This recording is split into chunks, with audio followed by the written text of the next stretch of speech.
Zimbabwean businesses like this car parts store are refusing to take local currency, which continues to lose value in a struggling economy.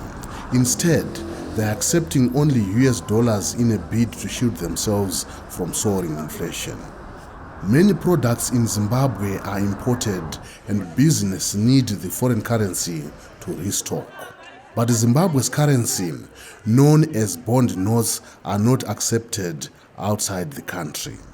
This store owner wants President Emmerson Mnangagwa's government to formally abandon local currency for the US dollars. Our wish is that goods be sold in US dollars only, as that is what we only use when we go to places like Dubai, not bond notes, to restock, to sustain businesses.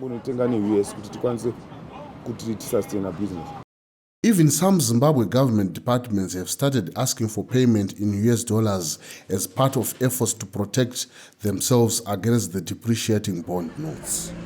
Zimbabwe initially abandoned its dollar more than a decade ago when hyperinflation made it worthless. Now the bond notes introduced 2 years ago are also depreciating in value. South African rand and British pounds are also acceptable, but very hard to find. Meanwhile, fuel remains scarce in Zimbabwe as Mnangagwa's government continues to control its price. Some companies have resorted to selling it in US dollars only.